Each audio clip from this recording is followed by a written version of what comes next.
over me. She caught me with her hypnotic dance. She holds me here with only a glance. She's over me. She's over me.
In my heart, I can't let go, I'm breaking apart, controlling me,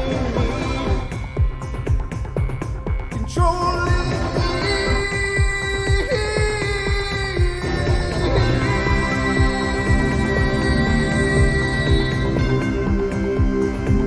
All right, ladies and gentlemen, welcome to the Monday edition of the Paranormal Portal Bedtime Stories from Beyond. I'm your host, Brent Thomas. Good to see you. Great to see you. That was good to see you. I combined good and great. I don't know. I make up my own language sometimes. So I'm glad you're here, and I hope you had a great Monday, and it's out of the way. Now you can move on to Tuesday, and we'll edge a little closer to hump day, which is awesome. And I hope the week is shaping up pretty great for you all, but I hope you're ready because it's time for bed.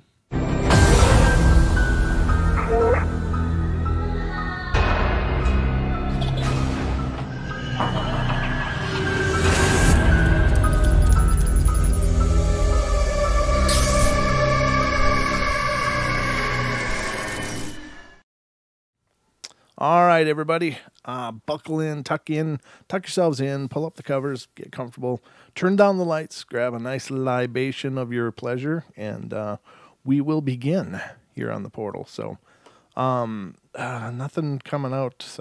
Look on, if you get a chance, go over to facebook.com, Brent Thomas. I put a little behind-the-scenes video in there. I think it'll give you a good insight into what goes on here in the Portal Studios when I'm not doing the show. So check it out. I think it's a great representation of me off camera. All right, so let's get to this and see what we can find out. This is West Virginia is our first story tonight. And it says, ooh, it's got photos. It's got photos, ladies and gentlemen, and I'll pull these over afterwards and show you the photos. But until then, I'm going to read the narrative. It was a cool night in July in West Virginia. Two of my nieces and I were looking for something to do, and one of the girls asked to go out and stir up a ghost. Stir up a ghost. I don't know how you stir up a ghost, but it doesn't sound like a good thing to do. I'm just saying. But let's see what happened. It was around 9 p.m. and we drove around for a bit and ended up in Logan County. And after reading a website concerning the brutal murder of Mamie, M-A-M-I-E, Thurman, Mamie. I thought it was that Marnie or Mamie? It's M-A-M-I-E. Mamie Thurman. It has been more than 60 years since the murder, which occurred in Logan County on June 22nd, 1932. Legend has it that her body was dumped in the woods along 22 Mines Mountain Road.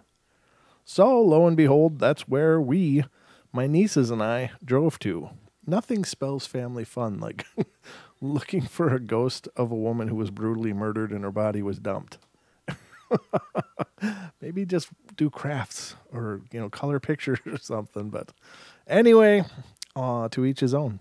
But, so that's where they drove to. We had 2 digital cameras with us, and while Tina drove, Marcia and I clicked our cameras at random, and for the most part, all we could see on the small screens of our digitals were orbs, distorted pictures, and the glare of headlights.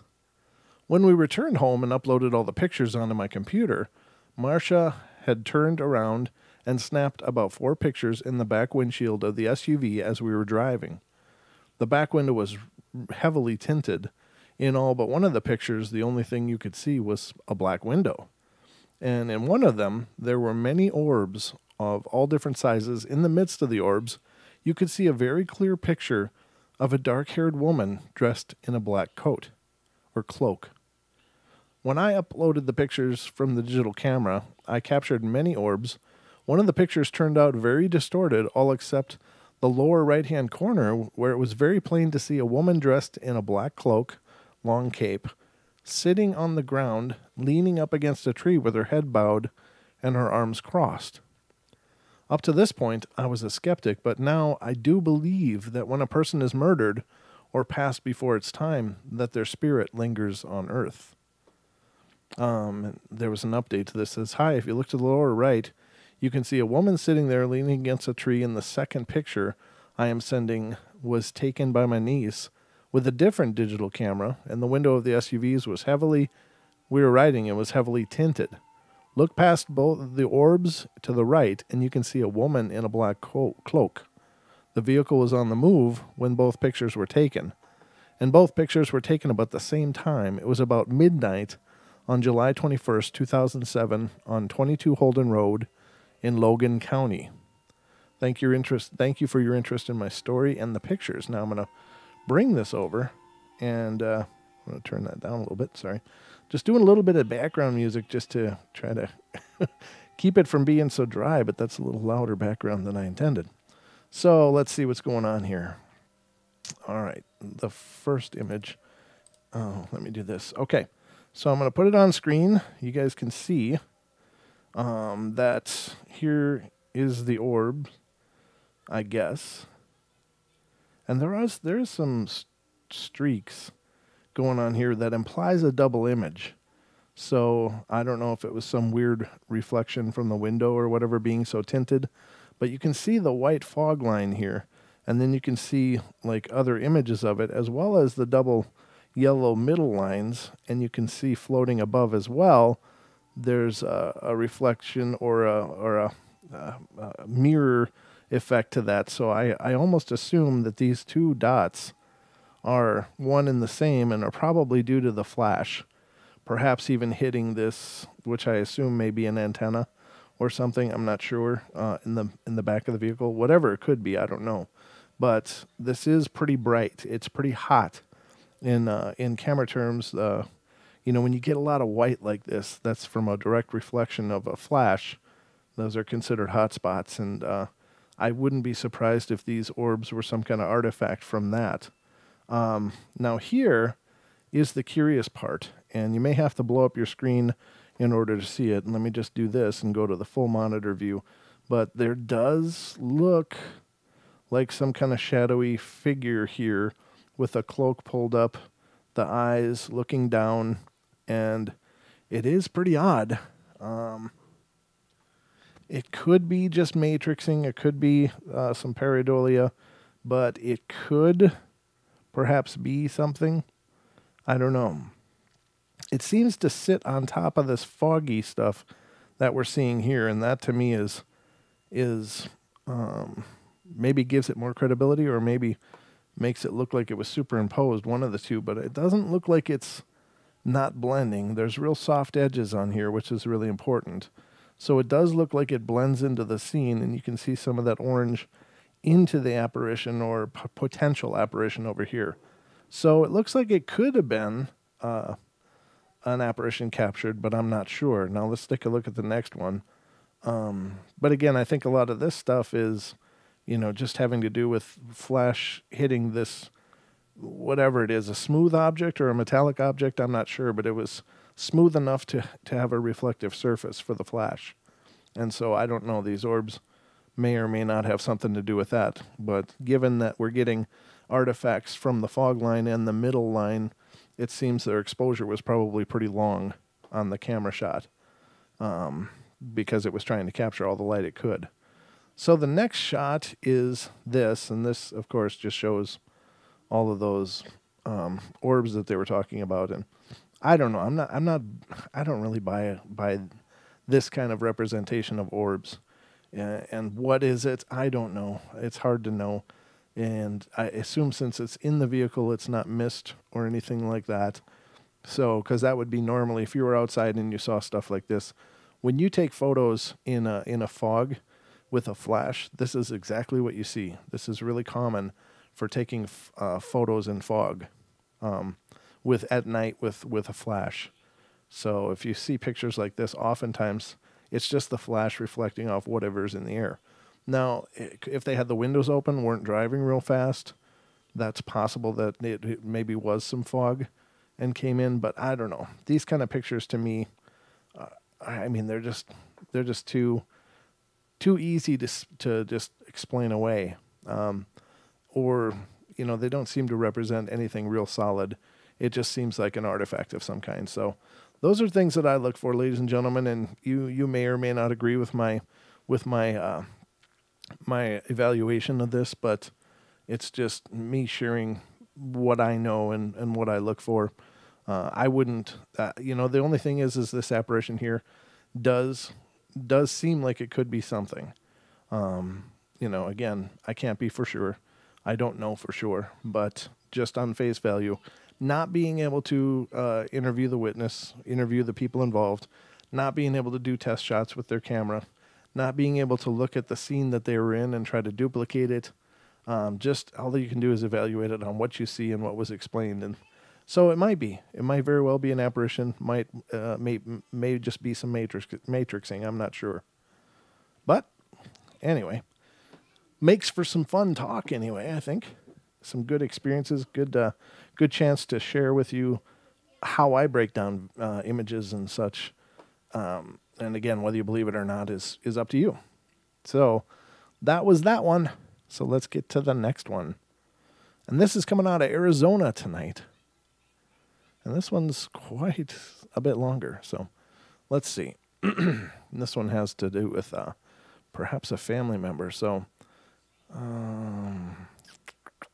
again, it starts off with all the fluffy stuff. Okay. This is one of my own experiences. This was some time ago, 1994 to be exact, and it all started when my brother was murdered.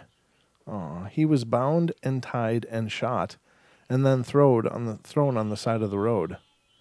I try to think that my experience was in some way related, and I at least wanted to believe that. And sometime before his death, my mom and myself and my brother all planned to move in together, and my mom had me at 15 and my brother at 16, so my brother and I were very close all of our lives, and it was always him and I. And well, that year, my mom divorced her second husband, and we were thinking that it would be nice if we all moved in together as adults. On September 14th, 1994, we got approved for a beautiful condo. My mom and I worked at the same place at the time, so we knew first since she called and I was there with her. We were so excited to go home and tell my brother, and once I got to the house, there were 2 detectives waiting for us at the door with their suits on and badges, and they didn't look like they had good news.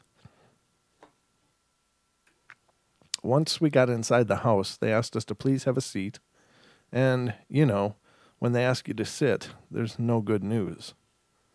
That is when they told us they discovered my brother's body on the side of the road, tied and bound hands and feet. Of course, my first question was, how do you know it was him?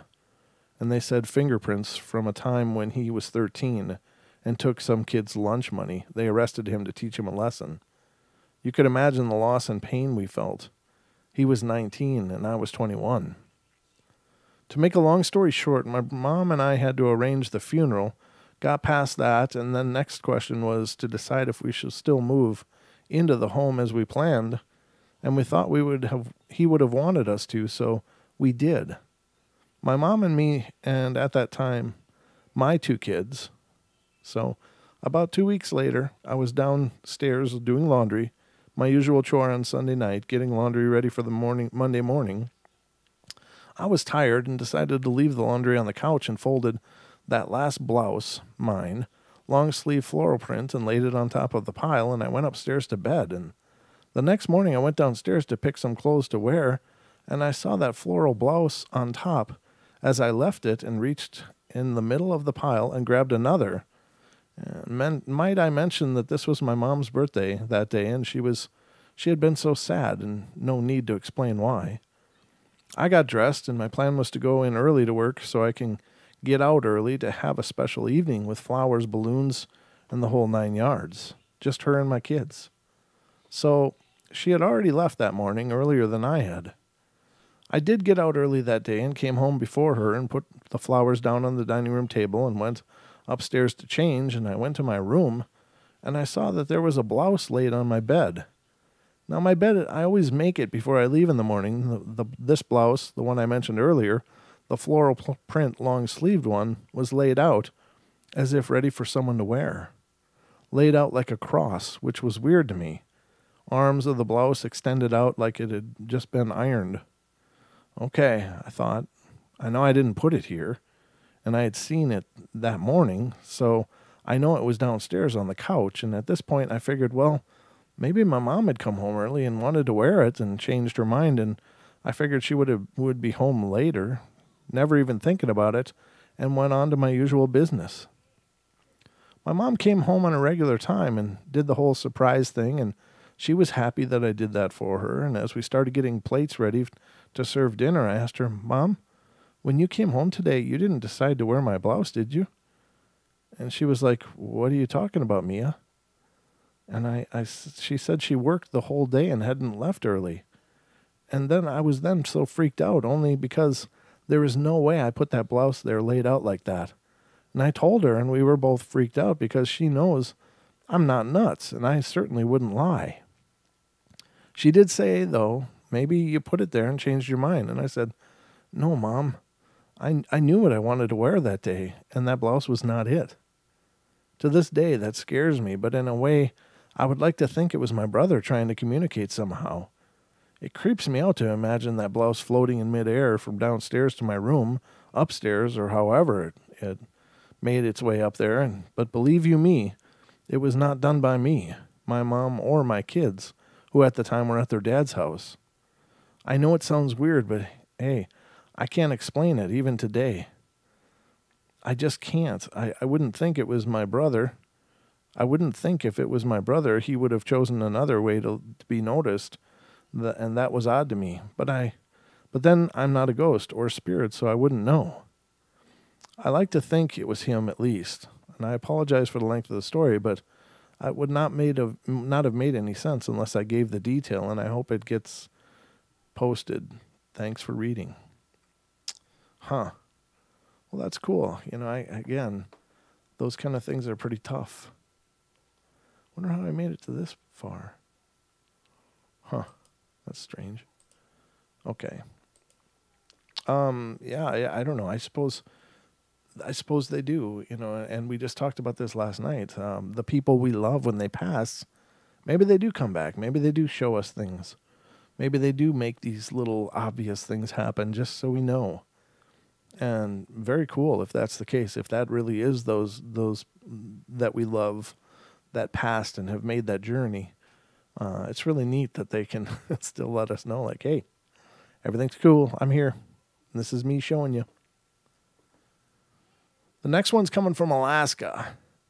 And, it has to do with Ouija board or something, or seance. So, should be spooky.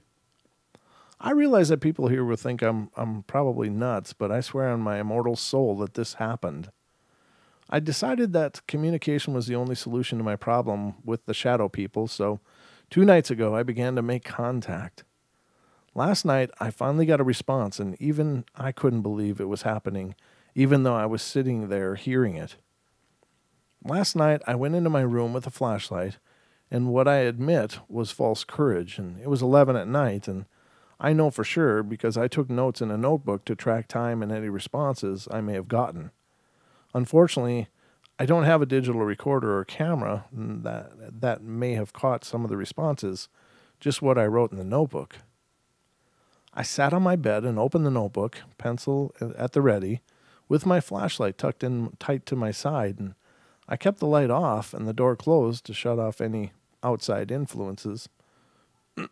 I posed a general inquiry of, "Is there any entity present? Please make yourselves known." I waited and got nothing. I tried time and again, asking things like, "If someone is here, could you please make a noise so that I know you are here? Can you manifest so I can see you? Why are you here?" Things like that.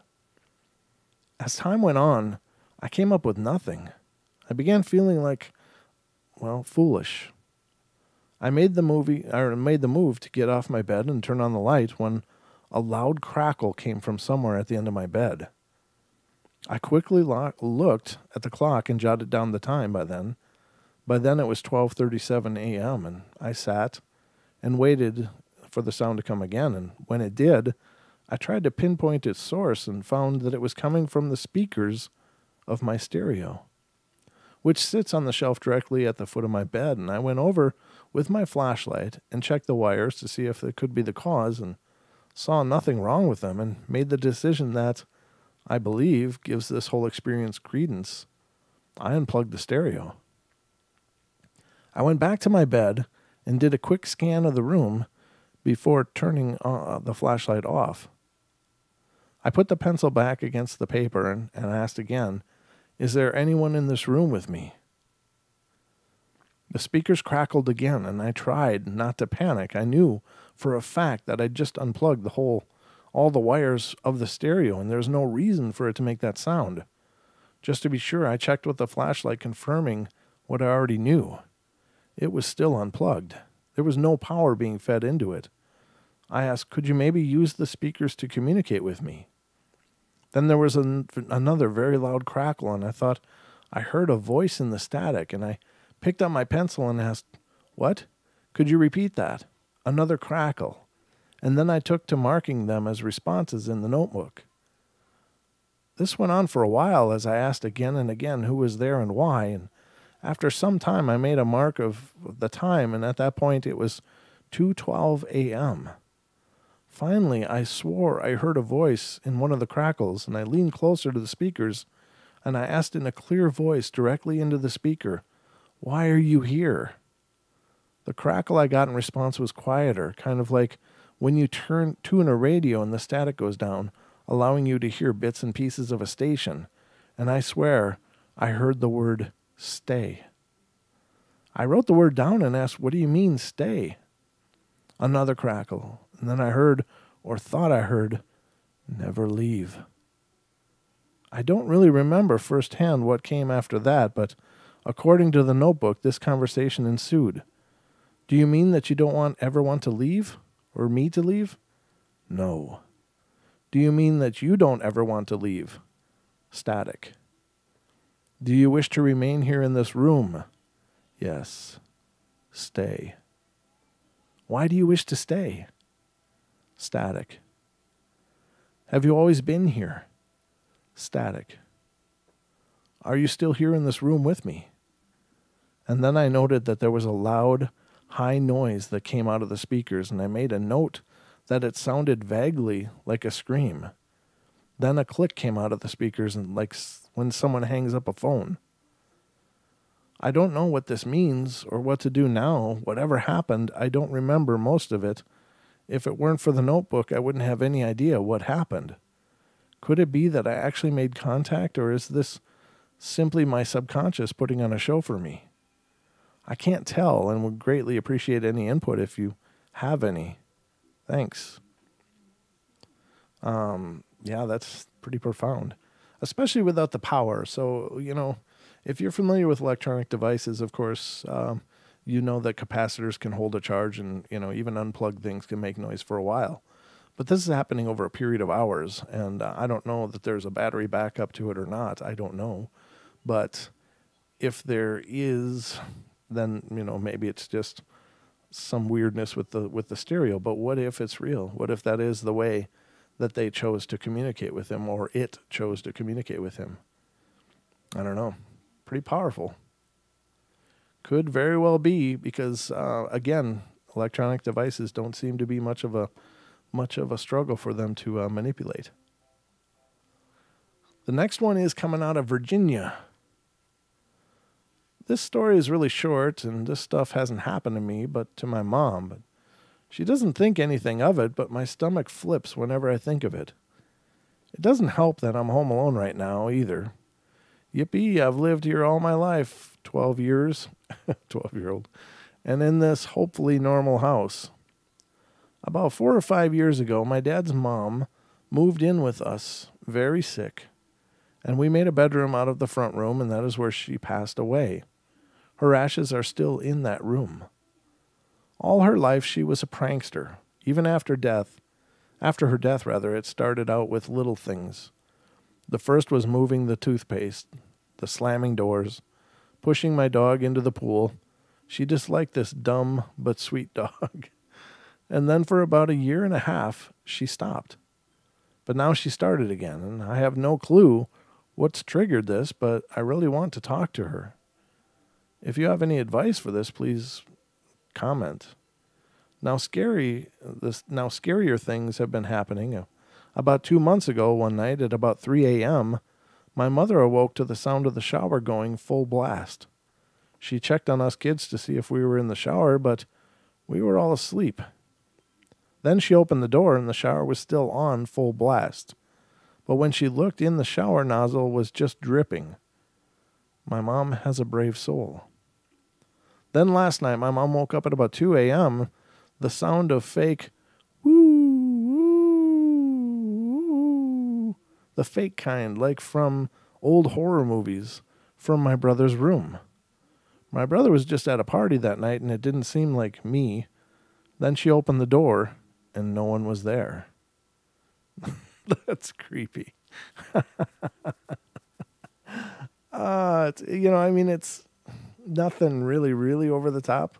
And it does sound like someone just being a smart aleck, but the woo-woo ghost thing is kind of humorous. I mean, I suppose if it was happening to me, at 2 a.m, it might be a lot less funny, but sitting here reading it sounds pretty humorous.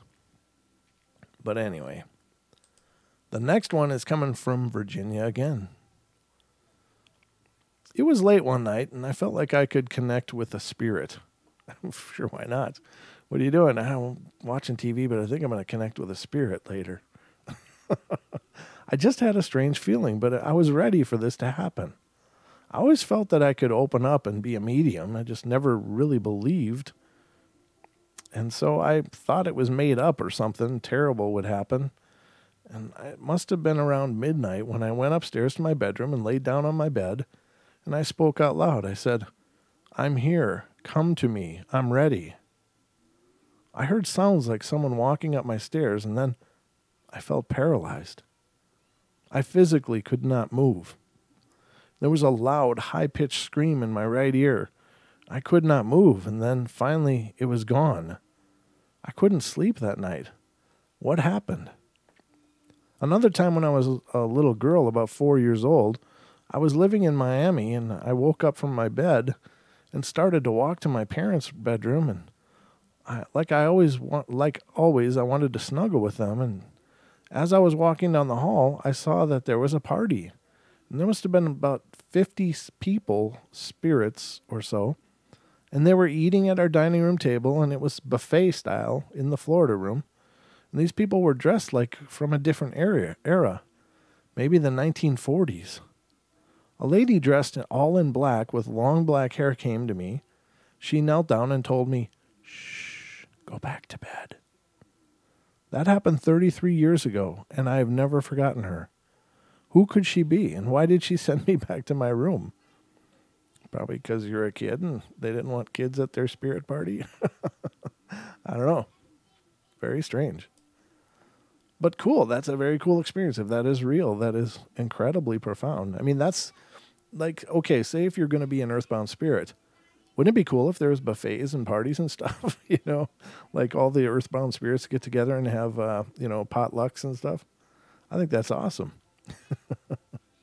All right, this one's coming out of, it's a Virginia night here, ladies and gentlemen. It's Virginia again. And these were all pulled up at random, so I had no idea, but several from Virginia. Hello, I'm 14 years old girl, and I believe that my house is haunted by someone or something.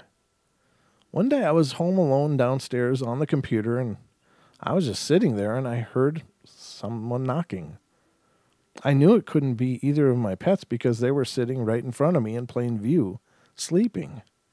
And I also went upstairs to see if someone was at the door, and nobody was. I was really freaked, but then it stopped, and it started again. Previous to this, at night while I'm in bed, I can hear someone or something walk back and forth in my hallway. I know it's not my pets because my dog sleeps upstairs and my cat sleeps with me, and my cat is normally sitting with me when I hear it. And also, I will be home alone and be sitting on the couch upstairs reading, and something walks up and down the stairs. I repeatedly look over the mantle at the stairs, and I don't see anything. I've told my parents about this stuff, and they just seem to think I'm joking around, and they don't ever listen to what I'm saying. I've studied all sorts of paranormal activities, and I have come to the conclusion that my house may probably be haunted. I also watch all the haunted TV shows, and like most haunted and a haunting, and my mom thinks that it might be my imagination running wild, but I don't think so.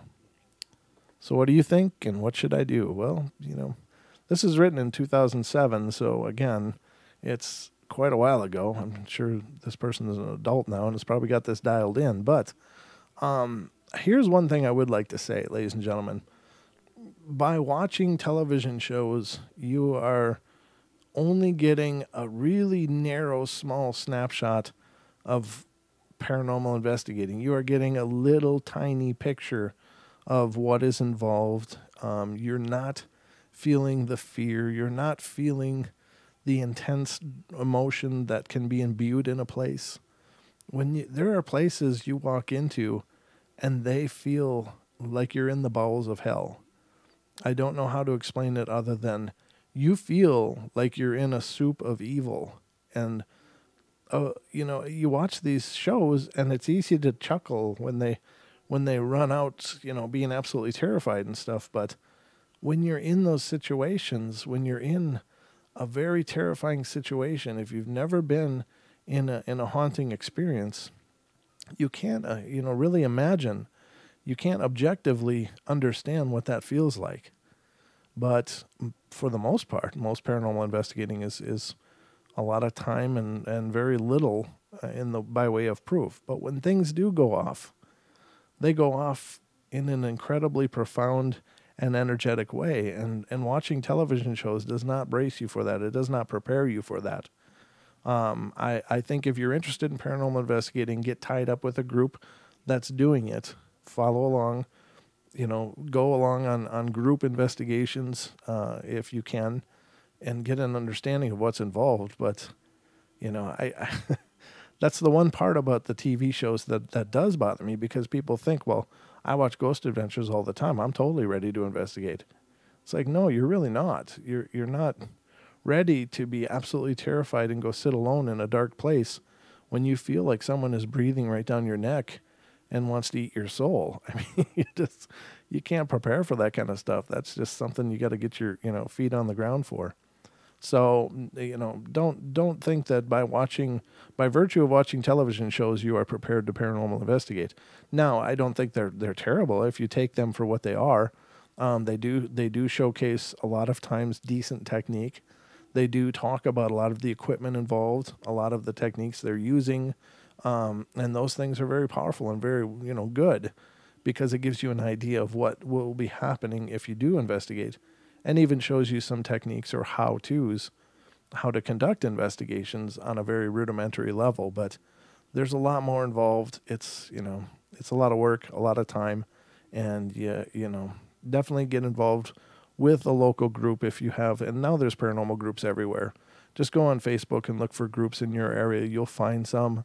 Start tagging along on investigations, or helping to coordinate some investigations for them to go to and perhaps you can go with by virtue of helping them, get a location. So, but it's like watching Dr. Phil doesn't prepare you for being a counselor or a psychiatrist or a psychologist. It's just, you may get some understanding, you may get some ways of looking at things, but it's just a snapshot. It's not, true training. So, just my 2 cents, but I think it's important to, cast a true light on that. So the next one is coming out of Washington. We're now out of Virginia, ladies and gentlemen. We're moving over to Washington, which is right next door to me. You don't have to believe this, but it's true. I used to have a dog named Tasha who would never go through my kitchen without whining or shivering on the way to my parents' room. From that point on, I always thought there was a ghost in my house, which my parents call Casper. After my dog died, I must have been about 11 years old, and I was lying in my bed one night watching television, and it was around 1 o'clock in the morning, and I couldn't fall asleep. My mom had gone to bed hours before, and at that time of my childhood, I had always been scared of being alone at night, and I watched too many ghost movies. And my dad was going to be home in about an hour and a half, so I just laid in bed, waited, trying to calm myself down, and the thoughts running through my head and the chills going down my spine. My door was slightly open, with the hall light shining into my wall, and I listened to my TV and watched the wall for no apparent reason, and minutes passed by and the chills got stronger, and I ended up breaking out in a cold sweat. Out in the hall, a dark figure passed by. It looked like a man, around 6 feet tall. He seemed bald and really muscular, and he passed into the room next to me, making no sound as he went. But there seemed to be scratching on the walls above me, and the scratching stopped after a few seconds, and there was just silence. But the chills never went away. I knew that every door was locked and every window was shut, so there was no possible way it was an intruder. My eyes stayed peeled open until my dad unlocked the front door and turned on the TV. And even now, I'm still scared. Well, it's one of those things. I think, they're always potentially there. I mean, you're always potentially in the presence of something. And I think that, that's probably, if you're already feeling afraid and there are things around that feed on fear, then they're going to try to capitalize on that for whatever reason. And, it's possible, but it's possible. It's also, a kid's imagination. I mean, kids believe. I mean, they can grab plastic pieces of material and create entire worlds with their imagination. So I mean, they can they can create entire dramas and entire battles and entire kingdoms and et cetera, et cetera. So the power of imagination is certainly powerful, and especially in a child. And they're already feeling helpless because they're small, and everything in the world seems huge. So to be incredibly imaginative and being magnified by feeling helpless, certainly could generate some figments of your imagination. But I don't know. This could very well be a real thing. It could very well be a fanciful mind. I don't know. I hope the kid was okay. Again, it's an old story, so it's not like he's in impending danger anymore. I'm sure he's an adult now. All right, the next one is coming from California. This is a real quick one. I just came home from a road trip, and I was absolutely exhausted. So I went up on my bed and slept, and a few seconds later, I heard this buzzer noise. And I tried to go to sleep, but I heard it again, and after the third time, I heard a voice, and it said, "Stop making that noise." And right after that, I heard the noise, and then I opened my eyes, and I couldn't move. It wasn't like I tried to move. I was energyless. I just couldn't move. It felt very scary. I felt like there was this type of ghost holding me back with a weird kind of energy. The way that I couldn't move freaked me out a lot. I felt as if I was possessed and I couldn't control my actions. I was just still. I've never had this kind of experience before. I just need some help. I want to know what's going on and why. I've also had a lot of other ghostly presences in the house. I moved in with my family, and every night I hear stuff fall or a soda can open, and I get really scared. I hear voices all the time. I've read some stories, and it said that a demon might be trying to attack me.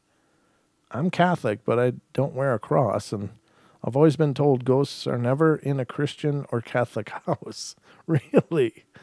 Oh my God. That's amazing. I'm not trying to put this person down, but where in the hell do you get that idea? My family has a statue of Mary, and my mom told me that no ghost can come into a house with Mary inside of the house. It's a beautiful thought, and again, the power of belief, I guess, is key for those kind of things. But I don't know. I don't know what to say to that one. It's like, far be it for me to say what is allowed or not allowed. I can't possibly know, but I think that that's an incredibly arrogant statement to decide that because you observe a Christian faith that somehow precludes anything from bothering you. I mean, things can still bother you, but it'll be your faith that'll get you through it, and will perhaps keep you safe. I don't know. It's just the arrogance of a statement like that. It's like, really? So what is it like, yard guard, raid yard guard? You just spray around your house some Christian and they can't come in? I don't know. Maybe not. Maybe that's true. But again, I don't know. Arizona's next, ladies and gentlemen. This is an experience that happened to me in 1993 at my dad's home. I was 8 months pregnant at the time with my oldest son, Christopher, and we were all about to eat dinner, and my son's dad, and myself, we had dinner every night together, sitting in our usual chairs, and I was about to take a bite out of my taco when something bright caught my eye. Where I was sitting, I could see down the hallway real good. Well, it says really good, but I like real good. There, running from my brother's room, was an old man, probably in his 60s, jogging towards my room. He was wearing short blue jogging shorts, the ones that have the white striping all around, no shirt, white sweatband on his head and around his wrists, and I could see right through him. I jumped up and started screaming. Did you see that? Of course, everyone thought I was losing it. Trying to explain what I saw, though, through my sobbing and crying, it all happened so fast, but it seemed like forever. That's how good I saw this man. As I was packing my bags, my brother came in and said he believed me and that he knew who this old man was and how he died. At the time, my brother was playing around with a Ouija board by himself, or usually with a couple of friends, and they would tell us stories of how people died, and you can contact them by playing the game. My brother told me that the ghost name was Hank, and he would always go jogging every morning at the same time, same place, like clockwork, until one day he was hit from behind and thrown into a ravine where he lay there bleeding internally. His body was not found until 4 days later, after the hit and run, and he had no family and lived alone at the time of his death. And my brother finished his story, and I could not comprehend what he just told me. If this were true, or what, all I can say is I know what and who I saw, but don't know why it chose me to see it. I haven't seen it again, but my boys and I will never again sleep over at my dad's house. We just go and visit and leave. I can tell you, though, my dad's house is so haunted. So many different family members have heard, seen, or felt presences in this house. How they got there is beyond me. I just hope that whatever it is they want, they don't try to contact me. Now, by virtue of her being pregnant could be part of the reason why she experienced that. Pregnancy is basically a hormonal thunderstorm in a woman's body. And, it can really wreak havoc. It can, cause all kinds of changes and maybe permanent changes in the woman's body. And so it doesn't surprise me that her being pregnant, she was the one that observed it because she's dealing with a lot of energy. I mean, pregnancy is bringing a life into the world. There's pretty much nothing more profound that a person can do, in my opinion. It's really an amazing, miraculous thing, but at the same time, I'm sure it opens a lot of doorways in a person just to increase that sensitivity and awareness. And, maybe by virtue of just being a pregnant mother, your senses are just hyper tuned to, be aware of the world around you, much more than a normal person, and perhaps it's a biological imperative to be aware of the world around you because you are vulnerable when you're pregnant. And so, I don't know, but that is really wild. I don't blame him, if that was really a tough experience for her. And seeing someone jogging topless through your house, I imagine that would be a little freaky. All right, let's see, where are we at? 47? Okay. All right, what's going on? Had to refresh. Oh, are we lagging? Don't get pregnant. Orange County Girl says, takeaway, don't get pregnant.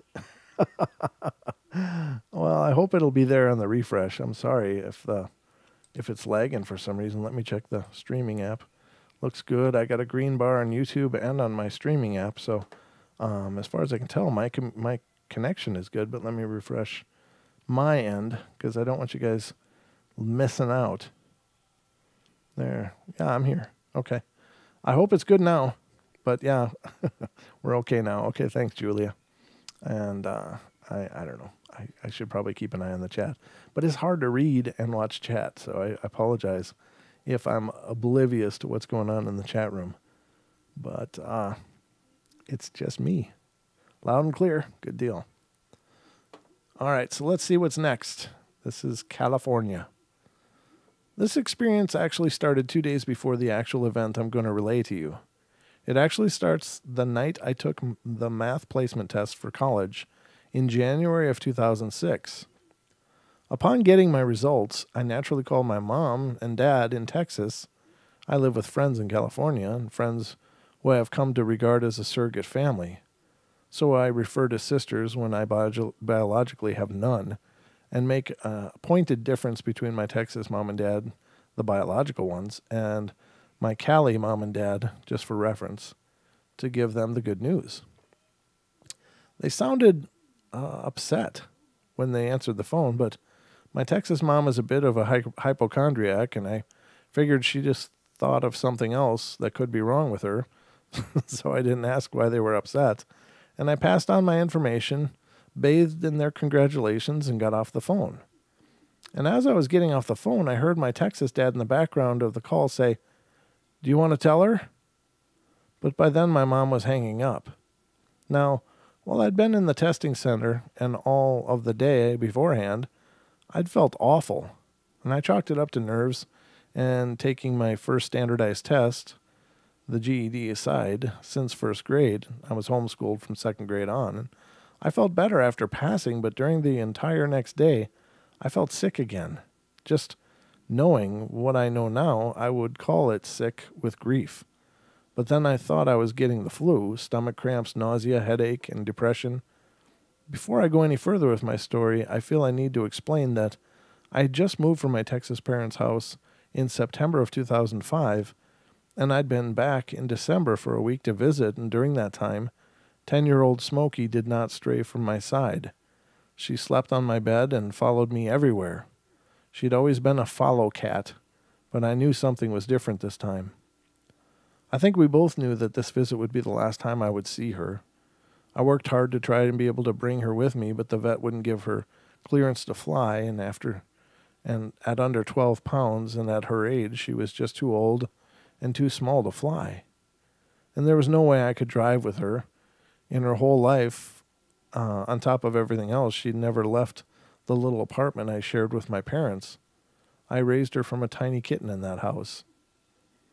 The last night I was there during the visit, she slept on my bed right next to my head, and as I went to sleep, I was petting her, and I remember whispering, "I'll be back to visit soon. Don't you go anywhere, baby." And I knew she didn't want to. But what I found out almost exactly a month later. Fast forward to me back in California the day after my test at sunset, remembering my father's words and having been feeling crappy all day, I called my Texas mom again, and this time the first thing she asked was if I wanted to hear the bad news then, or if I wanted to wait until after the weekend. It was a Friday night. The hair stood up on the back of my neck, and I felt my face flush. Whatever she was about to tell me, it was the reason I had been sick for 2 days. The morning of the day of my test, Smokey had followed my mother into the bathroom with something hanging off of her back end. My parents were shocked and horrified to find that she had a prolapsed colon, which is basically when the last bit of your intestines turns inside out and comes out of you, and when you poop too hard. Smokey was too old and too small for the surgery, and it would have killed her. And my parents couldn't afford it anyway, so the afternoon while I was taking my test, they had her put to sleep after a day of sad goodbyes and cuddling. What gets me about this is they left her body at the SPCA for disposal. If they'd called me that morning, I would have wired them money to have her cremated and the ashes returned, but there's nothing I can do about my parents trying to shield me from the sad truth of my baby's death. I got off the phone in a daze and was sitting on the couch on our back porch in California. I think I was crying, and I know I didn't really break down until after I got off the phone. And my California mom came out of the back porch to throw something in the recycle bin and found me crying. I don't remember how I told her or my sister what had happened, but I know I did. I've completely lost the next hour. I don't remember anything. I think I was in shock. I know my California mom decided to make fudge to try to help me feel better, and my sister was sitting with me and holding me when I finally managed to stop crying. My sister invited me to go out front with her for some fresh air, and I nodded. We went out on the front porch, and I was miserable, obviously. I couldn't concentrate enough to talk, so I just was looking up at the stars while my sister rubbed my back, and I tried to keep from crying again. I was so upset. What if Smokey thought I'd abandoned her? What if she was mad at me for leaving, for not taking her with me? All I could think of were things I'd done wrong, and then suddenly, I saw it. It was the only shooting star that I have ever seen, and it seemed to fizzle out directly over our house. And as it shot toward me, I suddenly found myself flooded by memories of Smokey so clear that it was as if I was watching a movie or on a screen in my mind, and I couldn't even see the front yard anymore. Just the memories. I saw her as a kitten, small enough to fit in my hand, the day she crawled up onto our porch following an outside cat we'd been feeding, and I saw the time she'd ripped all the garland off the Christmas tree and strung it around the house. And I saw so many scenes, and they were all blurred together and ended with that last night of her sleeping inches from my nose. To my sister, I'd stood frozen for only a few seconds, but I swear I'd relived the 10 years of my baby's life in those few seconds. And I remember I knew that the star had been Smokey coming home to me. She said goodbye, and somehow I knew that she wasn't mad at me for anything. To make more of a point, many times since that night, I have seen Smokey among our resident ghost cats. The star really was her, and she's home where she belongs, with me forever. To the stars, Smokey, to the stars. Yeah, it's tough. These beautiful little animals become just such a part of our soul, just so much of our heart. That's amazing.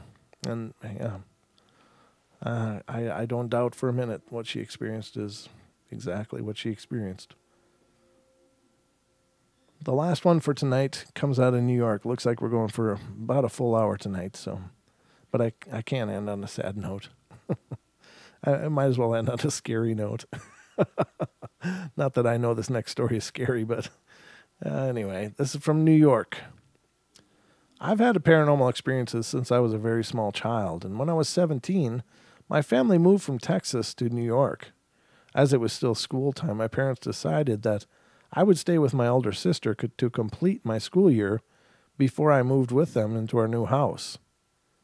At nearly 30 years later, I can't say what their logic was to move me from Texas to a small New York village for 2 months and then 80 miles away to another small New York village, whatever it was. I was to stay with my sister, her husband, and 2 children. Her eldest, a girl of 9 or so, was on a school break and at some sort of camp, and so for the time being, I was to stay in her bedroom until they made room for me. The house was sunny, single floor, almost ranch style. It was odd in that many of the rooms had a small walled-off corner with the walls maybe 3.5 feet high. No doorway, but a toilet and sink in this area. And there was a regular bathroom with a toilet, sink, tub, etc., and maybe 3 or so of these sort of toilets. Weird, I thought, but never really mentioned it. The house seemed like your standard 1960s, maybe basic house. Nothing spooky at all. Without much information on the house, I went to bed that night. The windows were at least 6 feet off the ground and a street light shone in. This sounds like some kind of a facility. I felt as though I wasn't alone, but put it down to the nerves, exhaustion, a long day, whatever. I climbed into the bed, lay down on my back, and pulled the covers up, and the sense, no sound, just a sense, that someone was near my bed made me open my eyes. I felt someone sit down next to my right hip, but I saw no one, but the blanket bunched up as though a weight was crunched it down. And then I felt a small adult-sized hand gently touch my upper chest, right by my throat. And then a cold hand patted my right cheek once, twice, 3 times. And the hand went away, and I felt and saw the edge of the blanket tug up a little further to my chin. I was frightened at the time and didn't sleep for a very long time, and when I did, it was peaceful, dreamless, and comfortable. The next morning I asked casually if my sister knew the history of her house. "Oh, sure," she laughed. "Did Grandma tuck you in?" "She tucks Teresa in every night." Turns out that the house had been a barn. A loving son converted it to a home for his blind mother, which is why many of the rooms had the mini bathrooms. The old woman had died in the same room that I had slept in. I chose to sleep elsewhere after that.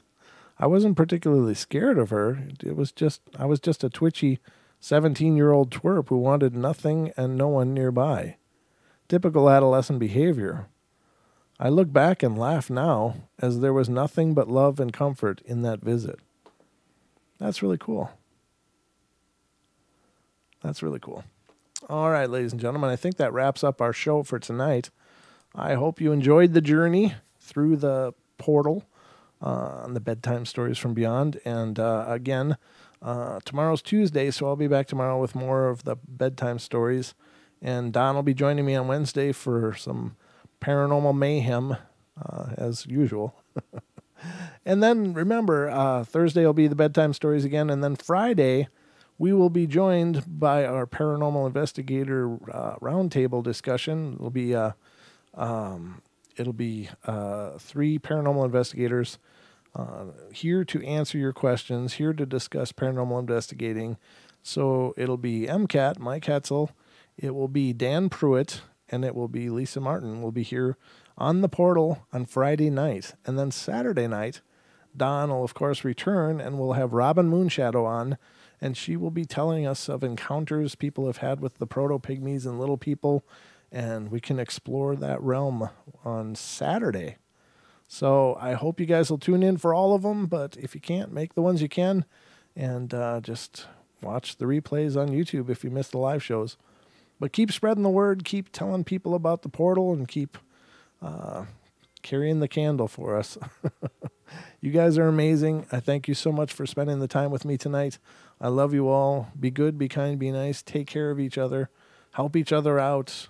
Find the magic in every day, and be sure to find the laughter as well. So I love you guys. Have a great night, and we'll see you tomorrow night for more bedtime stories here on the Paranormal Portal.